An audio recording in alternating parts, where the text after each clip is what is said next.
Hello, I'm Luke. Welcome to the Vision to Victory podcast, where we discuss practical ways to turn your dreams into reality.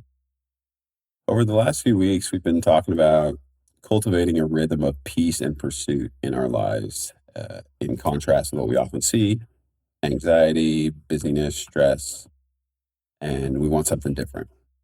And we started first with a couple episodes of talking about peace and being present, and then saying no to things that were stealing our peace and not serving the direction we want to go with our lives. And last week we talked about pursuit and how part of the human experience and where we derive meaning is from pursuing goals and dreams and causes and projects, whatever it is that inspires us and gives us a sense of purpose and direction. And both are so critical, peace and pursuit. If we're looking for a fulfilling life of joy and purpose and connection, then we definitely need to pursue things. And so I want to stay on the topic of pursuit, but I want to take a different angle at it. And as I've talked with friends and family and acquaintances and lots of different people about some of these topics, what I found is that one of the biggest obstacles to people pursuing meaningful goals or finding something that inspires them is some level of depression. Some level of depression. And depression can be a very serious thing. And I want to be clear, I'm not a doctor, so this is certainly not medical advice. And there are certain causes of depression that certainly would require medical intervention. And if you're in a place where that may be the case, then I would be the first to encourage you to get whatever medical help you may need. But there are many causes for depression. In fact, I would say most, which this would be backed by psychology data and research, that we have a level of control and agency over. And I want to talk about some of those causes and what we can do, what we really can do to stave off depression and to cultivate something different. And again, there's a lot of factors, but I think a big part of moving in the right direction is first just acknowledging that you may be dealing with some depression and also acknowledging that it doesn't have to stay that way. So briefly, I'd like to just talk about some of the factors that can cause depression. So there's biological, so think brain chemistry, hormones. There's psychological, so think like learned patterns, stress, loss, grief, that sort of thing. Social factors, so family history, social and economic circumstances. And then there's some other factors like lack of physical activity or substance use, underlying medical conditions, whatever the case may be. Again, the ones that I want to focus on are things that are completely in our control. So a lot of the learned patterns, stress, even some of the biological factors, we can take steps to make progress, and there's lots of resources available to deal with those. But let's first define depression. And there's a lot of definitions out there, but what I find when I talk to people, again, particularly people that I'm close with, so I feel like I'm getting, very authentic information, that the underlying message of depression is hopelessness. That whatever is going on in an individual's circumstance, whether it's, a medical condition, whether it's a relationship that's strained, whatever is going on, there's this undertone of hopelessness that says that whatever my situation, this is just the way it is. I'm not in control. This is, in some way happening to me, and there's not a lot I can do about it. What's interesting is most of us wouldn't say that because we know that that's maybe not true, but that's what we tell ourselves when we're in depression and we're feeling that hopeless feeling, and we're kind of, introspective, not in a positive way, but in a way that's kind of self-focused on, our negative feelings or whatever we perceive as negative in our circumstance.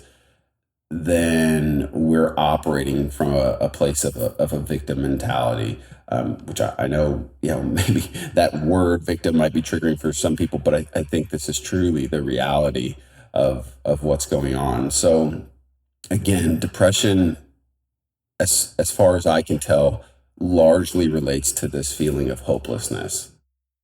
And I believe that number one, hopelessness is perhaps the biggest lie that we are sold as people. Wherever that lie comes from, whether it's internal, if you're religious and you think that that's the devil, whatever the case may be. I think culture tells us some of this sometimes. Whatever the case, hopelessness is a lie. And you can deduce this objectively yourself if you just look at the world around us, take some inventory. We would all realize that nothing is permanent. There's nothing in this world that is permanent. Not you, not me. Our physical world and our bodies will not last long. We are all going to die at some point, and it's that's just part of the reality. And so nothing in life is permanent, truly. So the notion that this is always how it's going to be is just simply not true. That's simply not true. And one of the things that's been helpful for me in my own life is coming to terms with the reality that life is messy. I think that in my childhood years, and then certainly even into my young adult years, I had misconceptions about life, and that life was just easier than it really is. And I believe that caused a lot of depression in me, and maybe pushed me towards outlets that were not productive, when I found that life is in fact messy. Life is in fact messier than I realized, and I believe that truly depression can come from unmet expectations, which often those unmet expectations were not rooted in reality to begin with. And so I think a good step when dealing with depression is coming to terms with just the reality. Life is messy. If you could step outside of time and look at the timeline of your life, you could, stick a pin in any point in time, and at any point in time in any of our lives, there would be good things and there would be bad things, or things that are going well and things that are not. And that's just life. And so if we can not interpret the things that are messy or negative or bad as, something's wrong with me, or I am a victim, or something that makes the reality that life is messy some sort of anomaly. We do this in our own minds, like I'm the only one, or nobody would understand. And none of that is true. And the truth is that every single person that is dealing with something challenging, or has dealt with something very challenging and will deal with something challenging again. Again, this is the reality of life. And once you come to terms with that, you can just take a breath. For me, when I just realized, like, I don't have to get out of the mess. Now, that's not to say, again, if you listen to this channel, or for anybody that knows me, I'm very, very pro taking action and doing things that we can do. And I'm going to talk about a few things that we can do if you're in a depressed state right now. But just coming to terms with the reality, you will never get out of the mess of life. There's no such thing on this side of life on this earth that where you will get out of, you know, the mess that is life and the world we live in. And, we're all broken people. And so just coming to terms with that can make things a little lighter. Like if you're in a messy situation right now, you're in good company with the rest of the human race. So truly, we try often to prioritize comfort, and we don't like messy. We don't like things to feel uncomfortable. And while that's understandable, it's not productive to think that way. And so again, at the risk of being redundant, life is messy. And the sooner we realize that, the sooner we will have more realistic expectations and we'll be less depressed because we won't have as many unmet expectations. Okay, so we've talked about depression, talked about some of the causes, talked about depression equating to a feeling of hopelessness, which is simply not true. There's no season in life that's permanent. And we also identified that often depression comes from unmet expectations, which were not rooted in reality to begin with. So, what can we do? What can we do about this? And it's worth mentioning, I think I'll hang out on this subject for a couple weeks because I think it's so important. And again, it seems like every time I talk to somebody in my life, there's something serious going on or something challenging.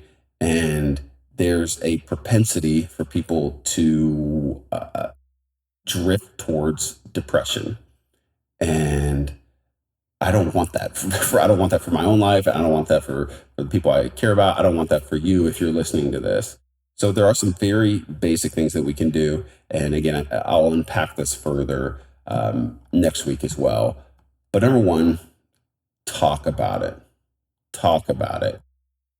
We tend to build things up in our mind and again have those thoughts of nobody would understand, or it feels embarrassing or shameful if we're having these feelings of depression, or maybe thoughts of self-harm, or just apathy in general.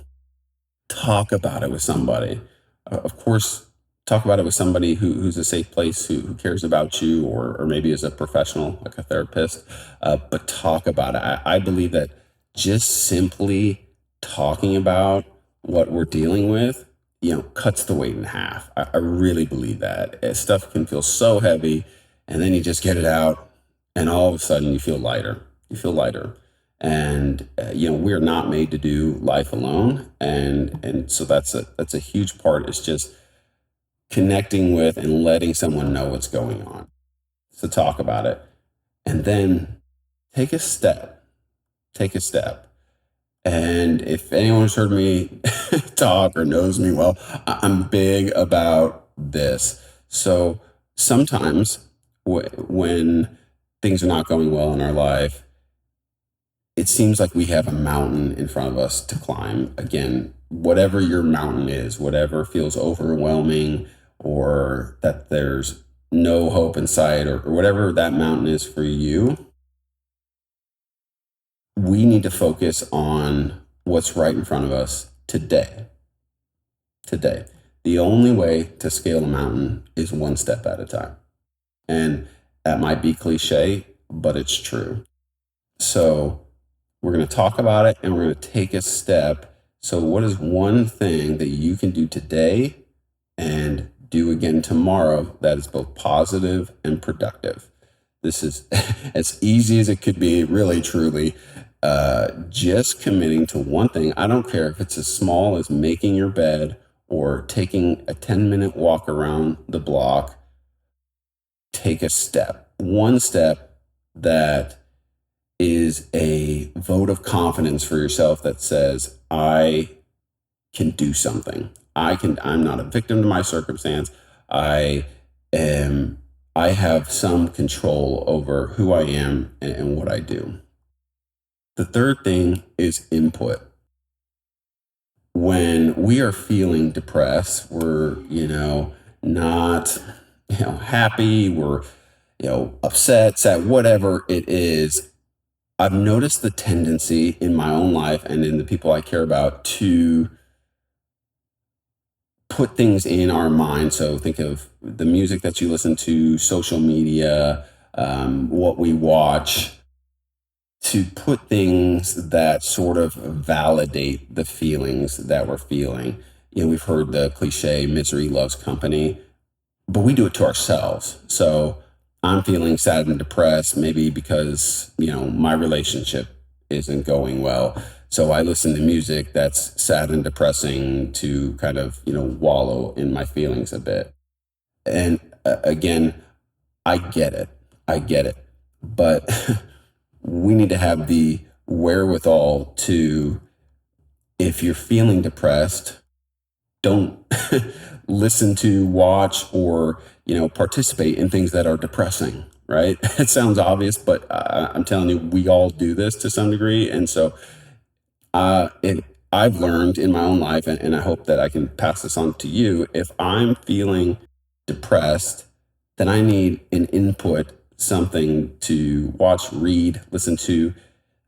Getting outside goes a long ways too. That will be a counterweight to these feelings that I'm experiencing at the time. So if you're feeling depressed, go get outside, put on some happy music, do something to take you in the other direction, not to keep digging the hole of depression. So talk about it, take a step, be mindful of your input and put in good things, and then identify and remove one thing that's holding you back. I guarantee you, everybody listening to this could quickly identify one thing in their life that is not serving them, that is not taking them where they want to go. And if we can slowly and incrementally remove just one thing at a time that is holding us back or, keeping us stuck in any way, shape, or form, that's a really good start. And then in correlation with that, if we can remove one thing and then take one step each day in the right direction, it does not take long to make significant changes in your life. If you will just talk about what you're dealing with and then take steps in the right direction, be mindful of what you're putting into your mind, and then identifying and removing things that are not serving us. If we can do those things on a consistent basis, you can turn your life around. You can end the season of depression quicker than if you just keep going on the path that you're going. So I hope that this was helpful. I hope that maybe you feel a little less alone if you're dealing with depression. And I hope that it's helpful too. I just want to repeat again, because it's been so helpful for me, that life is messy and that's okay. Life is messy and that's okay. So find joy and peace and purpose even in the mess. In fact, there's no other way to do it. So again, if you found this helpful, please like, subscribe, and share. Thank you very much for listening.